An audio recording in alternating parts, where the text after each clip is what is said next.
what we're beginning to find is that a lot of companies really wish there was some way that they can enforce some sort of policy to make sure there's at least a minimum level of quality in code before that code is checked into version control. And so what you can do in Toad Xpert is you can actually combine the code analysis feature with version control, and that is done through team coding. So team coding is a collaborative coding utility which enables a group of developers to have access to their version control system inside of Toad via team coding and have access to their version control system directly in the editor. So that saves developers having to separately check the code out into a file system and then access the code into the editor from the file system. So we just miss out that whole middle step.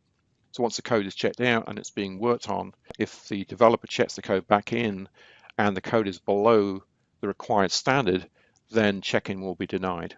Now this is an optional policy, you don't have to have it set this way, and it's customizable. As you can see from the screenshot in the middle, code analysis validation settings, you can dictate minimum standards you want to impose, and you can decide in fact whether you want to block that code from being checked in or allow the developer to override it.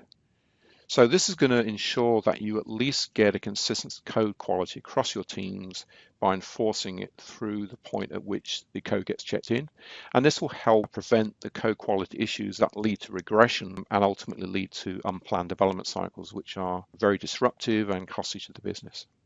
And so what happens is when the developers finish making the changes and got as rid of many coding violations as they can, once that code is attempting to be checked into version control, they'll get a validation error. So if I'd got rid of the majority of coding violations, it probably would have let me check it in. But since I haven't, and I've still got 11 coding violations, then it's passed on all other fronts. So some of the complexity matrix is fine, but in terms of coding violations, I have a problem, then I'm going to be blocked from checking the code in.